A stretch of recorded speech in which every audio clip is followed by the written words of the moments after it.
Donc, bonjour à toutes et tous et bienvenue dans cette première séance de notre séminaire, donc approche discursive en sciences sociales, qui est animée par Johannes Angermüller, Marc Glady, Luciana Radougagui qui n'est pas là aujourd'hui et moi-même. Et donc, pour cette première séance, nous allons donc vous présenter une recherche menée collectivement donc avec Camille Chagnal et Laetitia Biscara. Est-ce que vous voyez mon partage d'écran? Très Super. bien, très bien. Laetitia Biscara est maître de conférence à l'Université Côte d'Azur et Camille Chagnal est doctorant au Media Lab de Sciences Po.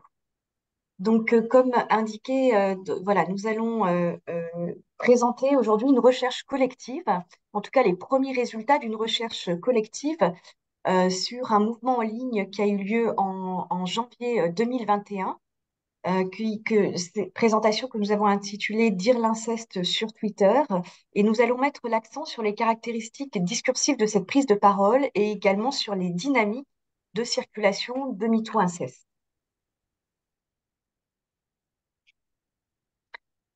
Avant de présenter notre recherche, il nous semblait important de donner quelques éléments de contexte et en particulier d'insister sur le fait que la mise en visibilité de l'inceste ne date pas de janvier 2021 et qu'il s'agit en fait de la réactualisation d'un problème public. Comme le souligne Dorothée Ducy, l'inceste procède d'un apparent paradoxe. Il est à la fois interdit théoriquement et en même temps pratiqué couramment. Et contrairement aux idées reçues, les victimes parlent. Par exemple, dans la presse du 19e siècle, on observe un traitement de l'inceste sous l'angle du fait divers. Dans les années 80, l'émission Les dossiers de l'écran de septembre 1986 et un documentaire en 1988 abordent aussi la question de l'inceste. Et dans les années 2000, l'affaire Outreau débute par une situation d'inceste et a fait également l'objet d'une intense médiatisation. Et puis notons également que dès les années 70, des collectifs féministes et de protection de l'enfance sont mobilisés sur cette question de l'inceste et ont montré son importance. Pour continuer un petit peu sur ces éléments de contextualisation et plus spécifiquement donc sur la période qui nous intéresse, la période sur laquelle nous avons travaillé.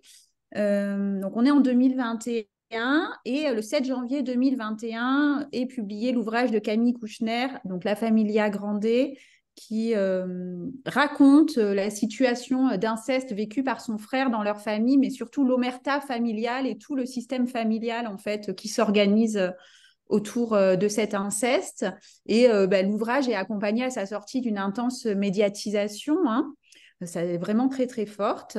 Une semaine après ça, le 14 janvier, apparaît sur les réseaux le hashtag, enfin sur Twitter, le hashtag d'abord MeTooInceste, qui très vite, de manière assez forte, en quelques jours, va recueillir des milliers de tweets. Et donc, à partir de là, il y a eu Camille Chagnal a commencé à faire un petit peu d'archivage de ce moment Internet, ce qui nous amènera dans la suite des slides à la présentation des corpus. Ce qu'il faut dire également, c'est que il n'y a pas il n'y avait pas de préparation en amont du 7 janvier, en fait. Donc, c'est un effet, on reviendra sur les stratégies autour de l'apparition du hashtag, mais il n'y a pas d'effet de coordination préalable antérieure, en fait, à la sortie de l'ouvrage. C'est deux choses qui vont venir se rencontrer autour d'un problème public, mais ce n'était pas quelque chose d'organisé comme tel en amont de la sortie de l'ouvrage.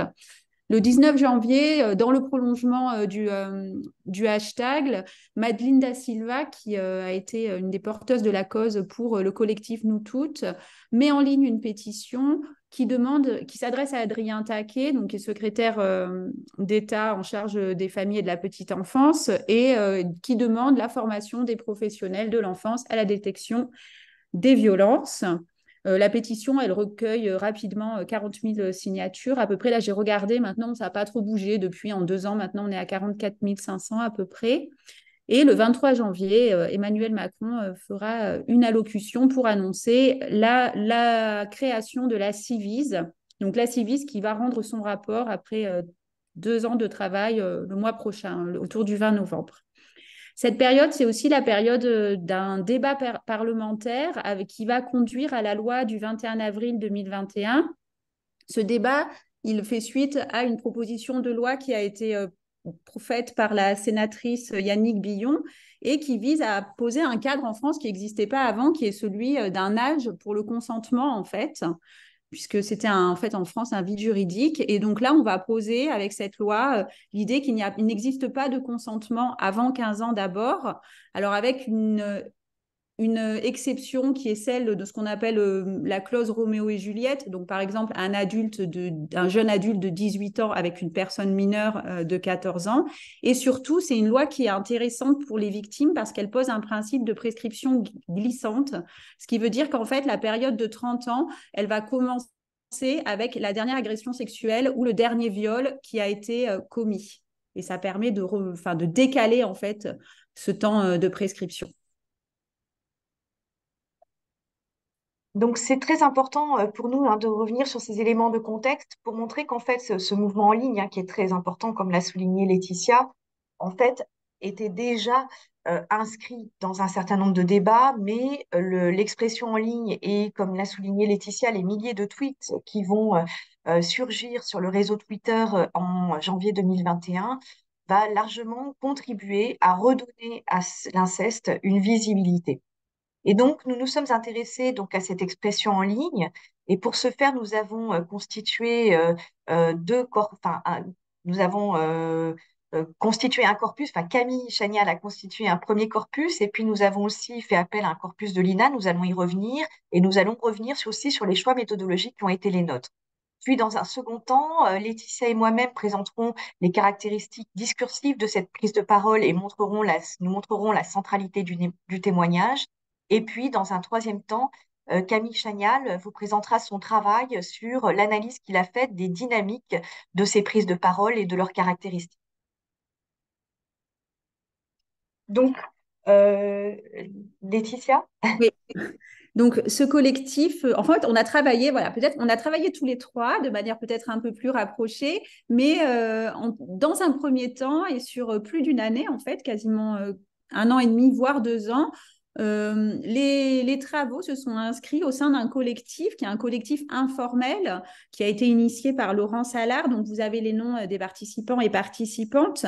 Donc, vous voyez, c'est un collectif qui est quand même pluridisciplinaire puisqu'on a un data scientist, une doctorante également en mathématiques qui est membre de ce collectif et ensuite des chercheurs et chercheuses principalement en information et communication avec des objectifs qui étaient de travailler ensemble, à la fois sur les tweets, les contenus, la circulation, les acteurs, les actrices de la cause, la circulation des messages, mais aussi d'être un espace de réflexion et de dialogue autour des choix méthodologiques, des choix d'outils et des effets en fait de ces choix sur nos résultats, mais aussi, enfin Christine parlait tout à l'heure du fait d'avoir 2 corpus sur les effets de corpus, de constitution des corpus et la manière dont on peut les travailler en fonction des données qu'on a pu collecter.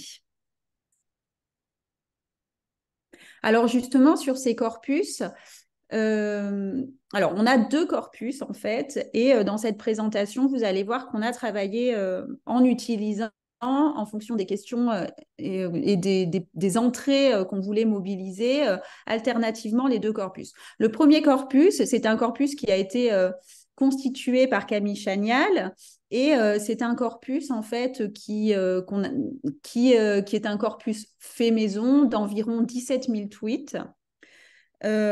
Qui s'étend sur une période. C'est une des premières différences entre les 2 corpus. Le premier corpus, il va commencer au 14 janvier. Donc, on vous disait tout à l'heure, le 14 janvier, c'est le tout premier tweet, en fait, sous la balise MeToo Inceste. Et il s'étire jusqu'au 25 février. Le second corpus qu'on a mobilisé, c'est un corpus qui a été archivé par l'INA, puisqu'en fait, l'INA a archivé différents corpus des différentes vagues MeToo. Ah, je crois que j'ai l'alarme incendie en plus, excusez-moi.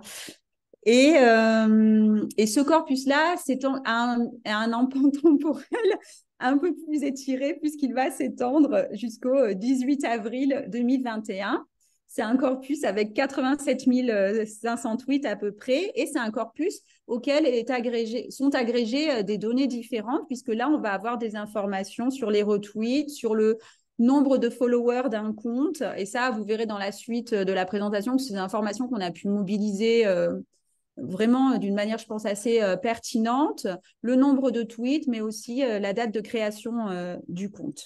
La démarche mise en œuvre, c'est une démarche inductive, à la fois quantitative et qualitative, et on a essayé vraiment d'être dans un mouvement d'aller, de retour au texte, en fait, continu, permanent. Voilà, donc on passe par des outils, mais on a également eu ce souci d'essayer de revenir régulièrement au texte. Et nous avons également complété l'analyse du corpus par des entretiens, dont on parlera aussi dans la suite de la présentation. Donc, pour présenter notre approche discursive, en fait, dans un premier temps, donc, nous avons plutôt mobilisé l'analyse de discours en sciences de l'information et de la communication, et nous voulions essayer de voir si nous observions des traits discursifs saillants de ce mouvement en ligne, quelles étaient les caractéristiques lexicales ou morphosyntaxiques autour du témoignage, autour des différents tweets que nous avions collectés, avec cette approche mixte hein, qu'a Excusez-moi, souligné. je te coupe la parole. En fait, il faut que je sorte parce que je suis sur le campus et c'est l'alarme incendie. Je Mais on reviens. n'entend rien du tout, hein, Laetitia. Ah, Ah, ok. mais tu dois sortir. Ok, Eh oui, voilà. À tout de ok, suite. ok. Excusez-moi. Donc, voilà, comme le soulignait Laetitia, dans une méthode donc mixte, à la fois quantitative et qualitative. Et donc, nous avons prêté attention aux traits morphosyntaxiques qui étaient récurrents, aux termes qui étaient proches, hein, donc les co-occurrences, aux éventuels segments répétés. Donc, nous avons prêté attention aux fréquences, mais nous avons aussi prêté attention à des éléments plus rares, voire uniques, comme les apax, pour ne pas réifier, j'ai envie de dire, une approche qui serait trop quantitative. Et puis, bien sûr, nous avons prêté attention au rôle du hashtag dans une perspective de technodiscursive, hein, comme l'a travaillé Marianne Pavot. Alors, je ne sais pas si Laetitia, tu as pu revenir. On dirait que non. Donc, dans un premier temps, nous avons utilisé l'outil Iramutech à partir donc du premier corpus constitué par Camille Chagnal pour observer donc les univers lexicaux, les mondes lexicaux comme le définit Max Reinert, et nous avons pu observer la présence de quatre principaux univers. Un premier univers que vous pouvez voir ici sur la diapositive en rouge, qui renvoie à la parole des victimes et donc au témoignage, et qui constitue donc 31% du corpus. Nous avons aussi mis au jour donc un ensemble lexical que vous pouvez voir ici en vert, qui renvoie cette fois à la réactualisation du problème public. Et donc il y a aussi par exemple la référence à la pétition qui a été adressée par Madeleine da Silva à Adrien Taquet. Nous avons aussi identifié en violet tout un lexique qui renvoie cette fois au message de soutien. Et donc, on voit ici l'importance de termes comme témoignage, soutien, courage, force, cœur. Nous y reviendrons. Et puis, en bleu turquoise, vous voyez ici un ensemble de termes qui renvoient cette fois aux affaires de pédocriminalité qui ont été médiatisées. Donc, pour approfondir la façon dont ces prises de parole peuvent être caractérisées autour de ce hashtag mobilisateur, nous avons fait donc des retours au texte, nous avons approfondi cette première approche et nous avons identifié quatre principales prises de parole. Donc, la parole des victimes, qui est centrale, nous allons y revenir, hein, et donc qui, comme on l'a vu, est un élément extrêmement important de cette mobilisation en ligne, les messages des tweets de soutien aux victimes par différents profils dénonciateurs. Donc, il y a des anonymes, mais aussi des personnalités publiques, nous y reviendrons. Des soutiens aussi de la part d'associations ou de personnalités qui sont mobilisées sur ces questions, comme Muriel Salmona, et puis des représentants ou représentantes politiques qui vont aussi apporter leur soutien aux victimes. Un troisième ensemble de prises de parole est celle de médias qui vont participer à la constitution, je dirais, de cette expression en ligne comme un fait d'actualité et vont l'inscrire dans le prolongement de MeToo, hein. Et donc, on voit ici qu'un certain nombre de médias, mais aussi des journalistes, vont réagir autour de hashtag MeTooInceste pour montrer l'importance de cet événement. Et puis, un dernier ensemble de prises de parole qui était pas visible avec les outils de statistiques textuelles parce que enfin, très peu important, et il s'agit de tweets que nous avons qualifiés de dissonants, c'est-à-dire qui font appel à la présomption d'innocence, remettent en cause la gauche caviar, nous y reviendrons, et mai 68, et qui donc sont un peu à la marge de ces paroles plutôt consensuelles autour de cette prise de parole. Nous nous proposons maintenant de faire un focus donc sur les messages de soutien et sur la parole testimoniale. Alors, je ne sais pas si Laetitia. Toujours pas, je crois, hein. Est-ce Ok, que je peux profiter oui, pour poser une question, mais très rapide, mais parce qu'elle n'est pas trop discursive, c'est juste pour une question de méthodologie. bien sûr. Je voulais juste savoir, j'ai pas compris comment les tweets ont été collectés de manière vraiment manuelle, c'est-à-dire capture d'écran, etc. Non, ça a été fait de manière Répondre, avec. Christine, peut-être? Oui, oui, vas-y Camille, pardon. Ok, donc comme ça a été dit, il y a eu deux corpus différents. Le premier a été collecté en utilisant l'API de Twitter, donc de manière automatique avec des techniques de web scraping. À l'époque, c'était plus facile que maintenant de collecter des données sur Twitter. Et le second a été collecté par l'INA, donc il y a aussi un côté un petit peu boîte noire sur la manière dont ça a été fait, mais ce qu'on sait, c'est que c'est collecté de manière automatisée aussi, euh, mais un peu en continu, c'est-à-dire que c'est une collecte qui chaque jour va récupérer les tweets qui correspondent au hashtag déterminé. D'accord. Oui, mais moi, je faisais justement référence à ton corpus, donc à celui que j'ai vu avoir été construit Ouais, home. Et je me posais la question de ce qu'il voulait dire cet homemade. D'accord, ok. Donc, ouais, c'est c'est ça. super. Bah, c'est un outil de scrapping un peu pirate qui permettait de ne pas passer par l'API de Twitter directement et qui n'existe plus maintenant, mais qui Ah, permettait une forme de réactivité en fait. Ah tiens, il y a un hashtag qui a l'air va nous intéresser. Comment faire pour collecter très rapidement ce qui est en train de se passer? C'était un petit peu ça la philosophie. d'accord. Merci beaucoup. Et c'est vrai qu'aujourd'hui, hein, le fait que bon, Twitter ait été racheté par Musk, mais aussi, je dirais, par les changements aussi dans les modalités d'extraction, rendent très difficile, hein, je dirais, sur la durée, l'extraction de données. Enfin, c'est une vraie difficulté des recherches en contexte numérique. Et j'ai envie de dire, ces difficultés sont croissantes, hein, et contrairement à ce qu'on pourrait imaginer de facilité en fait de collecte de données en ligne, ça s'avère extrêmement complexe. Alors, je ne sais pas si Laetitia, tu as pu nous rejoindre.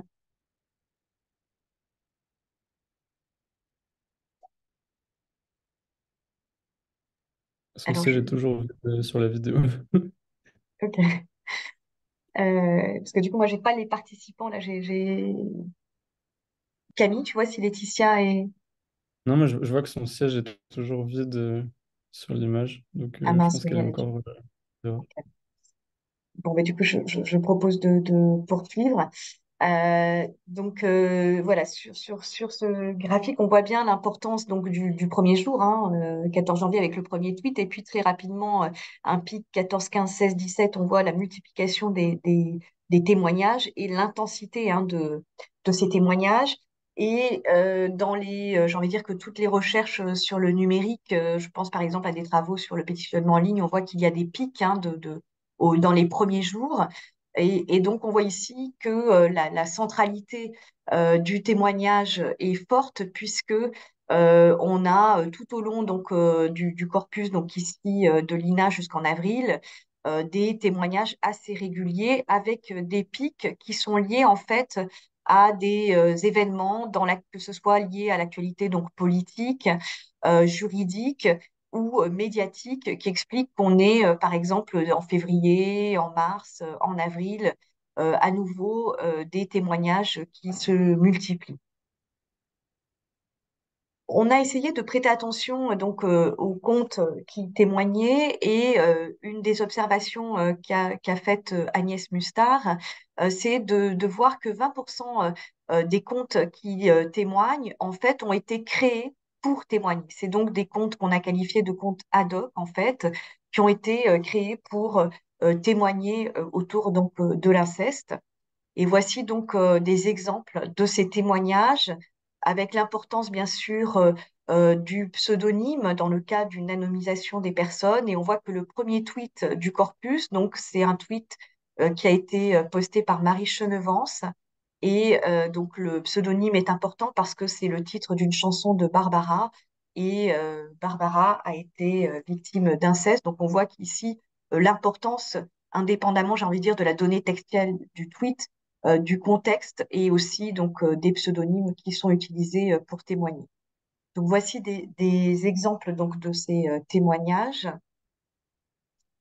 Voici à présent des exemples de messages cette fois de soutien donc par des personnalités qui sont investies autour de cette cause, comme Muriel Salmona par exemple, mais aussi des personnalités publiques comme Alexandra Lamy ou des représentants politiques, ici le président de la République qui intervient en soutien aux victimes.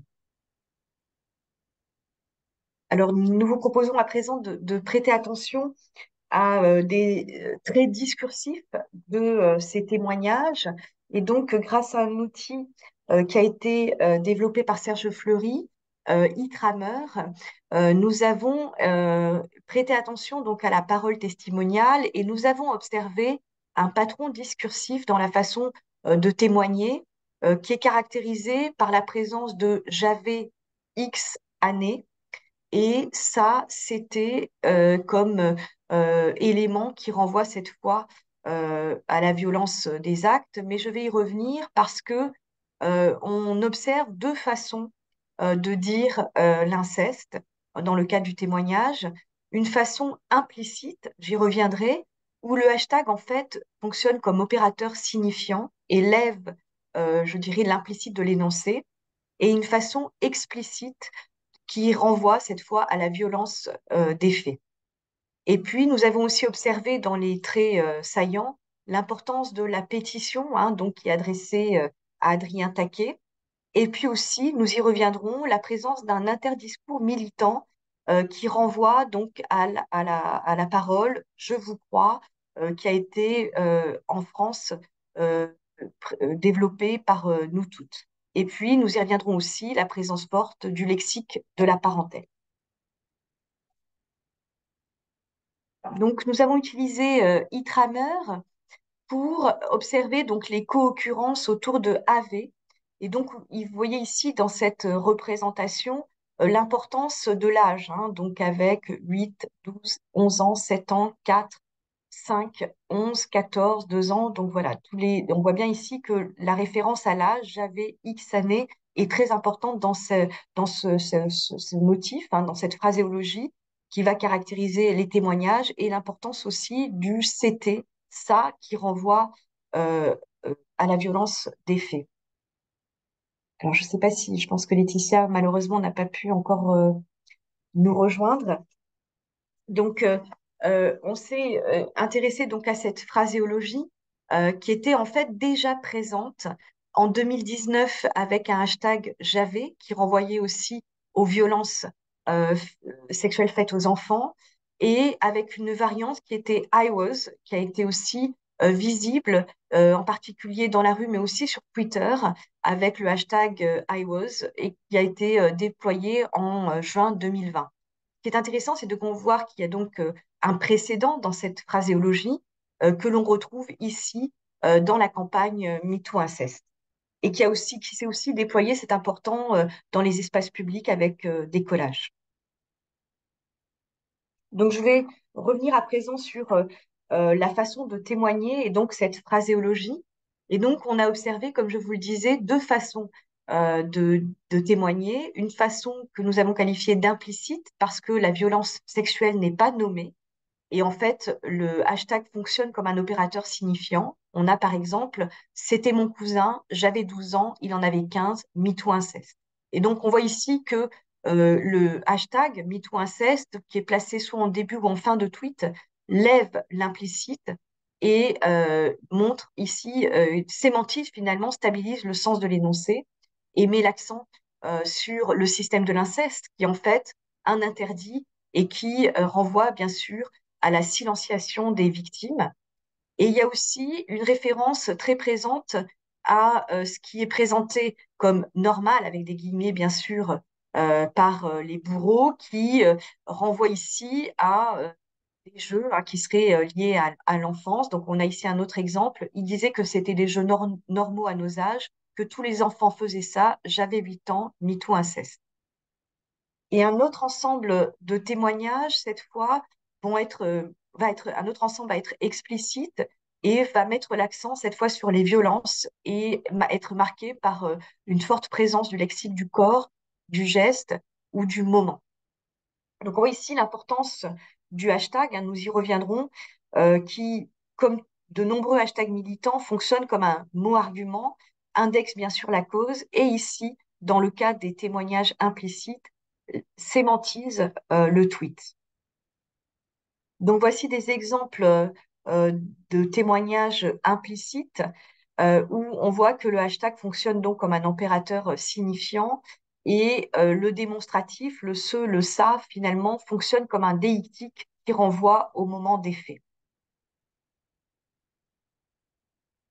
Dans le cas des témoignages explicites, les victimes décrivent les faits et l'on voit ici l'importance, bien sûr, des faits et des gestes, mais aussi de la parentèle, avec une forte présence de père, oncle, frère, des lieux aussi, du moment qui caractérise les témoignages.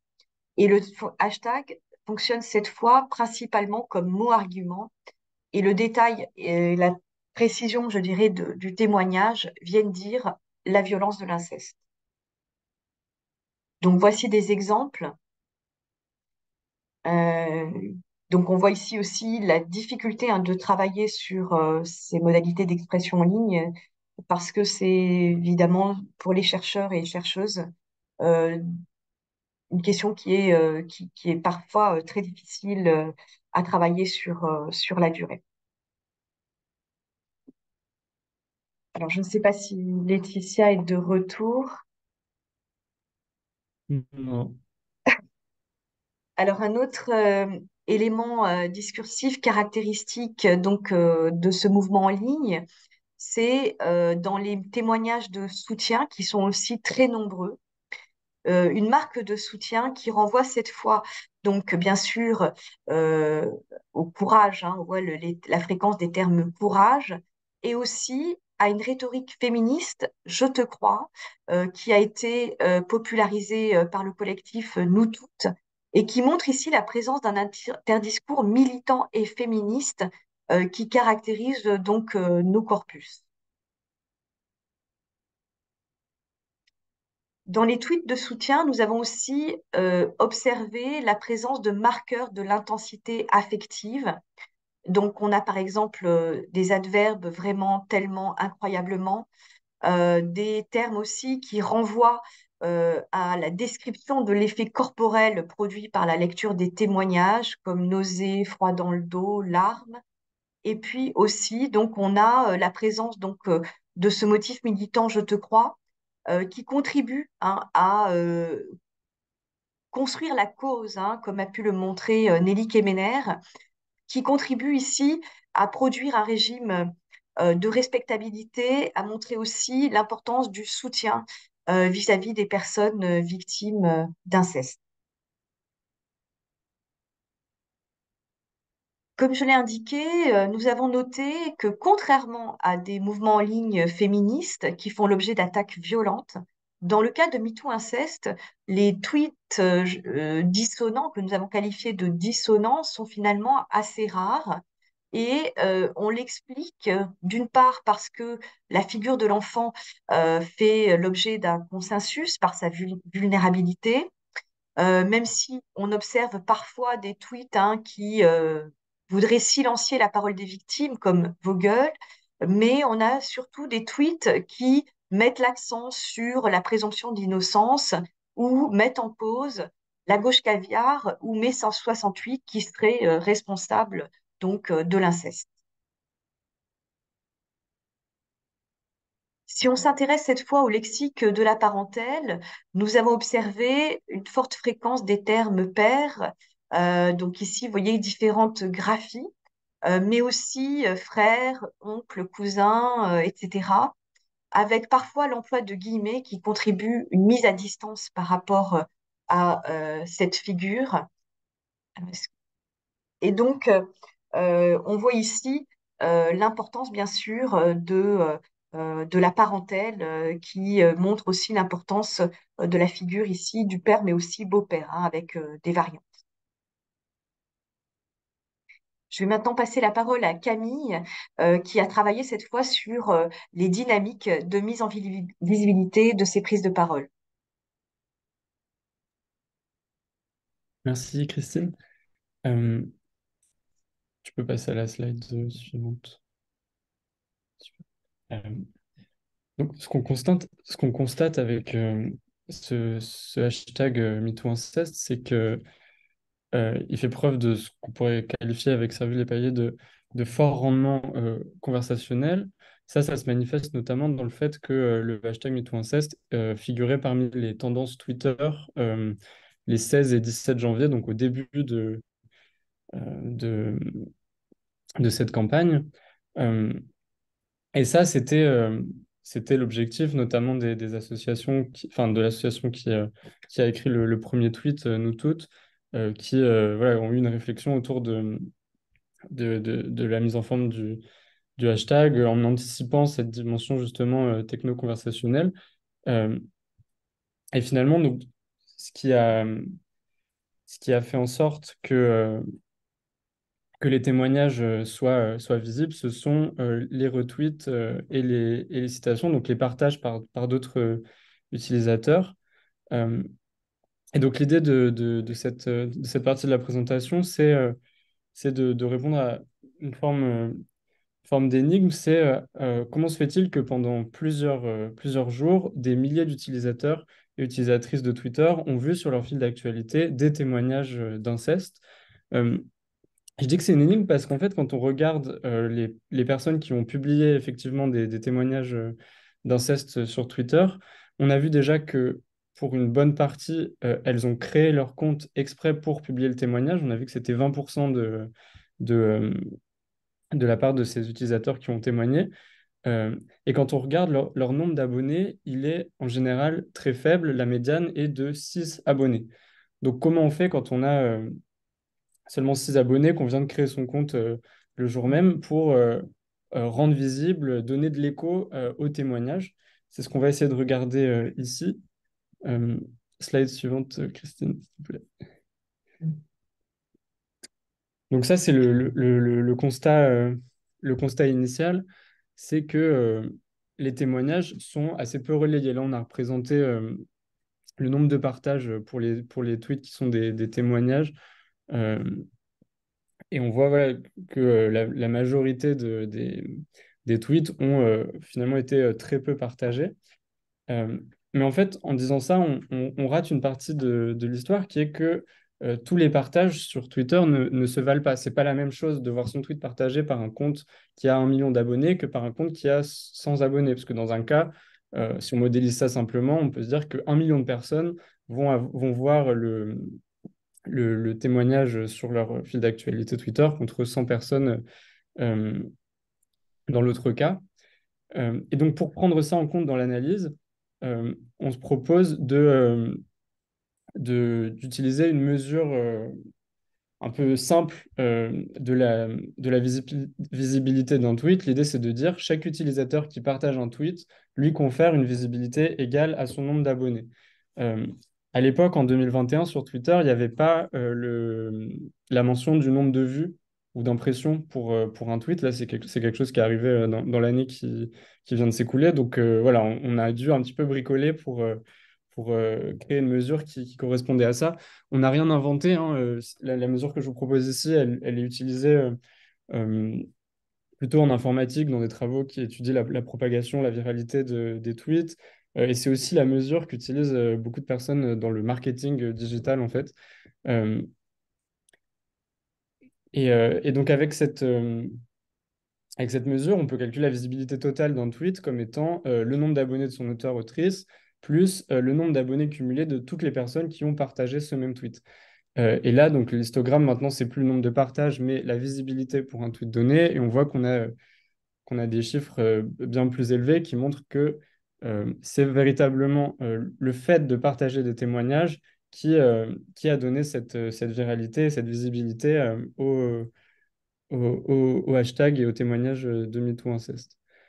Et l'intérêt, en fait, slide suivante, ouais.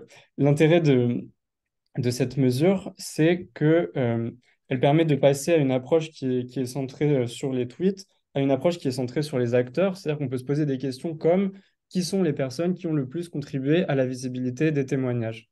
Euh, donc pour ça, bêtement, pour chaque utilisateur ou utilisatrice qui a partagé au moins un témoignage, on va calculer, on va regarder le nombre de témoignages qui a été partagé, on va multiplier ça par son nombre d'abonnés.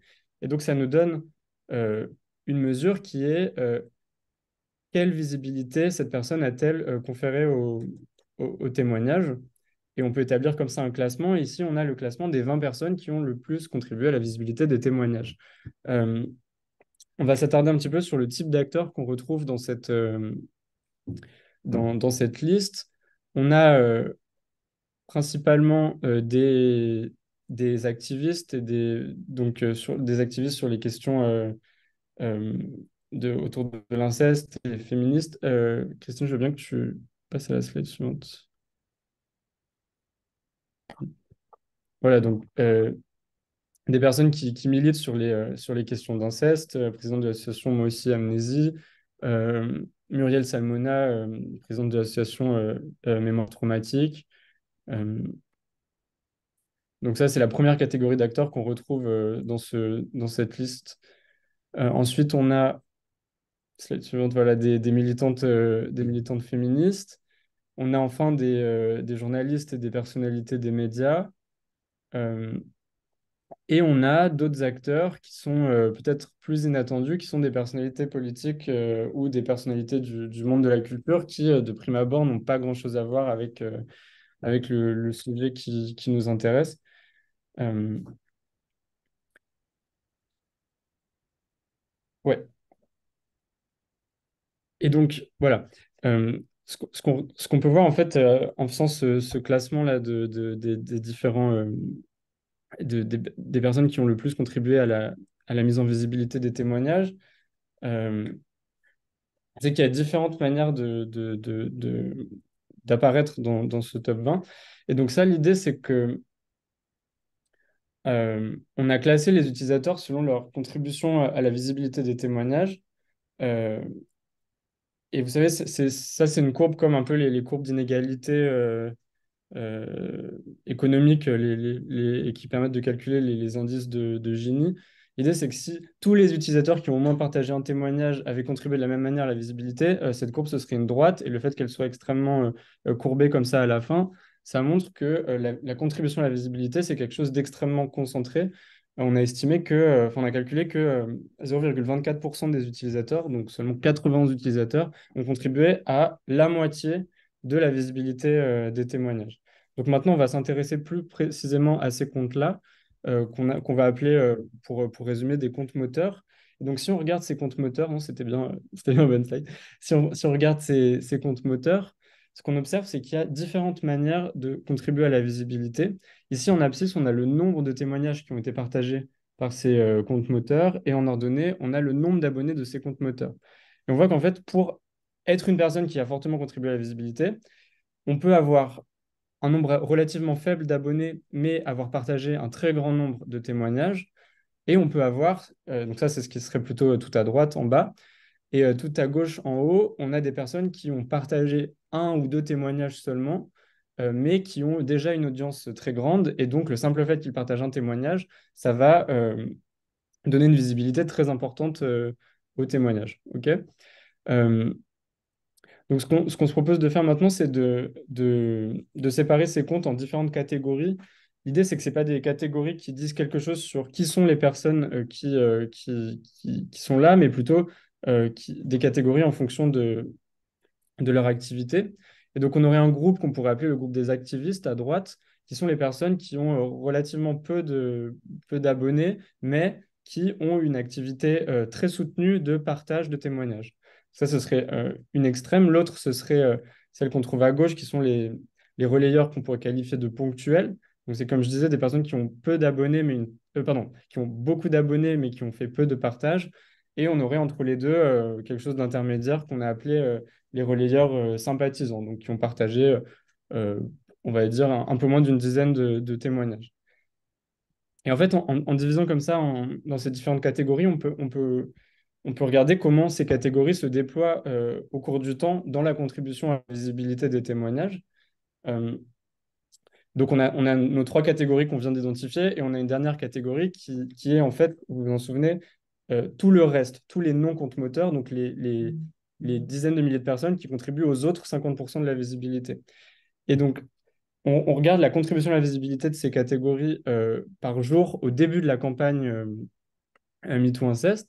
Et en fait, ce qu'on observe, c'est qu'au début de la campagne, les personnes qui ont le plus contribué à la mise en visibilité des témoignages, ce sont nos relayeurs ponctuels, c'est-à-dire ces personnes avec une forte audience qui ont partagé un ou deux témoignages, et la catégorie intermédiaire qui est celle des sympathisants.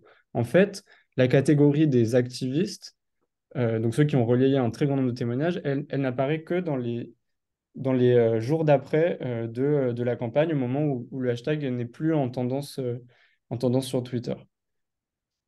Donc ça, je pense que c'est le résultat peut-être à retenir de cette partie-là, c'est que euh, dans les 2 premiers jours, au moment où finalement le hashtag prend de l'ampleur, on n'a pas grand monde à part des personnes comme ça avec de fortes audiences qui relaient, qui contribuent à la visibilité, pour ensuite laisser la place à la fois aux activistes, mais aussi à tout le reste, c'est-à-dire un petit peu les utilisateurs lambda de Twitter qui s'emparent de ce sujet et qui se mettent à leur tour à relayer des témoignages.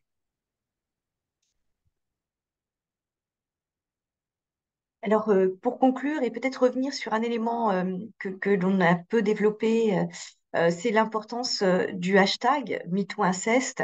Voilà, nous avons, comme on l'avait indiqué, on a mené aussi des entretiens, en particulier avec les actrices du mouvement.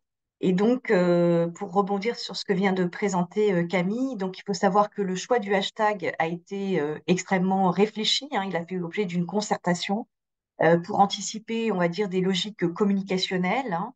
Et le hashtag a été déployé donc le 14 janvier par un premier témoignage d'une activiste de Nous Toutes. Et en fait, par la suite, des personnes du collectif ont aussi relayé le tweet. Donc, on voit ici qu'il y a au départ une anticipation des logiques de Twitter. Et comme l'a montré Camille, la présence, on va dire, dans les tendances de Twitter à partir du samedi sont liées, il l'a montré, à des personnes finalement qui ont beaucoup d'abonnés et qui vont contribuer à cette mise en visibilité, pardon, mise en visibilité les 15, 16 et 17 janvier. Donc, ce qu'on voudrait dire pour terminer, c'est l'importance pour nous, hein, à la fois de mobiliser des outils numériques, mais aussi d'avoir ce souci de retour au texte et de questionnement à la fois sur les données et la façon de les mobiliser pour leur analyse. On voudrait, comme principaux résultats, mettre l'accent sur le fait que cette campagne a été portée, comme je viens de le dire, par la mobilisation hein, d'associations et d'actrices qui ont rendu possible cette réactualisation de ce problème public de l'inceste, qui a bénéficié d'un relais médiatique important aussi, hein, et qui fait l'objet maintenant de recherches hein, pour voir justement le rôle des médias dans cette réactualisation de ce problème public. On a essayé de montrer ici aussi l'importance de la phraséologie du témoignage avec cette façon de dire l'inceste. Et puis, bien sûr, comme l'a montré Camille, sur les dynamiques de circulation et sur la viralité, finalement l'importance de personnes qui ont une forte audience dans la mise en visibilité du témoignage. Et puis, pour terminer, Nous avons observé que c'est une campagne qui s'est aussi caractérisée par sa dimension multiplateforme. Donc, elle a commencé sur Twitter, mais le hashtag s'est diffusé aussi sur Instagram et sur Facebook, avec d'autres modalités de prise de parole liées bien sûr aux spécificités de ces dispositifs numériques. Merci pour votre attention et si vous avez des questions, nous aurons le plaisir d'y répondre. Ah, je vois que Laetitia, tu es... Oui, tu es je là. vous prie de m'excuser. En fait, il y a eu un exercice incendie. Donc voilà, j'ai dû évacuer. Je ne suis pas partie en courant, je vous promets. Voilà, je suis là pour répondre aux questions. Donc excusez-moi. Merci. Donc voilà, n'hésitez pas si vous souhaitez prendre la parole. Peut-être on va peut-être arrêter l'enregistrement pour donner une plus grande liberté de parole. Merci en tout cas à tous et toutes. Donc j'arrête l'enregistrement.